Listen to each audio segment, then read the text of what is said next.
اب واجب صدقات بار بار میں یہ نہیں بولوں گا کہ زکات ہے، صدقہ فطر ہے، فدیہ ہے، کفارہ ہے، نذر ہے. جب واجب صدقات بول دوں تو اس میں یہ سب آ جاتے ہیں. 3 ایسے ہیں جن کو کسی بھی کنڈیشن میں آپ دے نہیں سکتے ہیں، چاہے وہ فقیر ہے، چاہے وہ غریب ہے، چاہے وہ حقدار ہے، ان کو دیا نہیں جائے گا. اس میں سے پہلا کافر.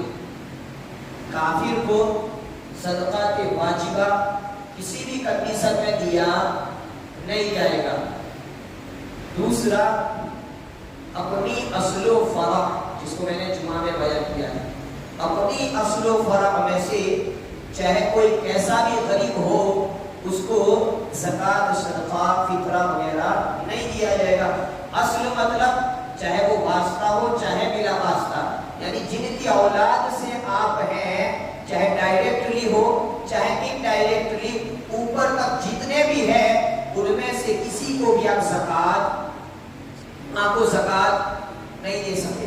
ماں کی ماں، نانی کو زکات نہیں دے سکتے. نانی کی ماں یا نانی کا باپ جو بھی اوپر تک ہے، ان کو زکات ہم نہیں دے سکتے، کیونکہ ہم ان کی اولاد میں سے ہیں، بال واسطہ یا تو بلا واسطہ. اسی طریقے سے باپ کو زکات، صدقات واجبہ نہیں دے سکتے.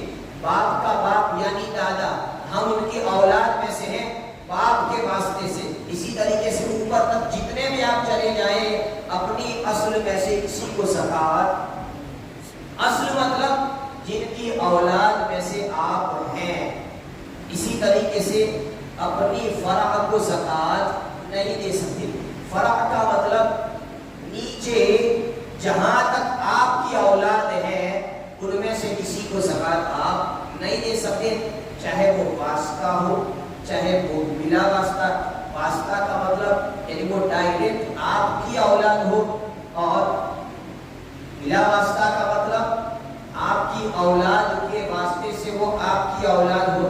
مثال کے طور پر آپ کا بیٹا ڈائریکٹ آپ کی اولاد ہے، آپ کا پوتا ڈائریکٹ آپ کی اولاد نہیں ہے، لیکن بیٹے کے واسطے سے یعنی انڈائریکٹلی وہ آپ کی اولاد کہا جائے گا. اس طریقے سے نیچے تک جتنے بھی ہیں ان کو زکات. اسی طریقے سے بیٹی کو زکات نہیں دے سکتے. بیٹی کو جب نہیں دے سکتے تو بیٹی کی اولاد، چاہے بیٹا ہو چاہے بیٹی، یعنی چاہے نواسا ہو چاہے نواسی ہو، ان میں سے کسی کو بھی نیچے تک زکات نہیں دے سکتے. 3 لوگوں کو زکات نہیں دے سکتے. اس میں سے پہلا کافر، دوسرا اپنی اصل و فرع، اور اسی کے ساتھ میاں بیوی، زوجین، یہ ایک دوسرے کی اصل و فرع نہیں ہوتے ہیں. مرد اپنی بیوی کی اولاد میں سے نہیں ہے، مرد اپنی بیوی کی اولاد میں سے نہیں ہے، نہ بیوی اپنے مرد کی اولاد میں سے ہے، لیکن ان کا رشتہ اتنا کنیکٹو ہوتا ہے، اتنا قریبی ہوتا ہے کہ یہ ایک دوسرے کو نہیں دے سکتے. تو یہ 2 ہوئے. اور تیسرا ہے خاندان بنو ہاشم.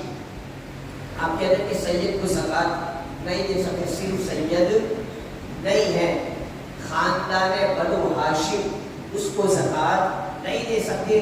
اور اسی خاندان بنو ہاشم ہے سید بھی آ جاتے ہیں. اب یہ خاندان بنو ہاشم کون ہے؟ 5 وہ خاندان جن میں سے کسی کو بھی کسی بھی کنڈیشن میں آپ زکات نہیں دے سکتے ہیں. اور وہ خاندان کیا ہے؟ حضرت علی کی اولاد، آپ کے بھائی حضرت عقیل کی اولاد، آپ کے بھائی حضرت جعفر کی اولاد، یعنی حضرت ابو طالب کے یہ 3 شہزادے، ان 3 شہزادوں کی اولاد میں سے کسی کو بھی زکات نہیں دے سکتے.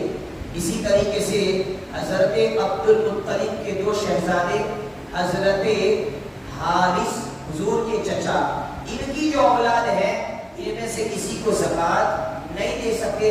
اسی طریقے سے آپ کے ایک چچا حضرت عباس، ان کی اولاد میں سے کسی کو زکات نہیں دے سکتے.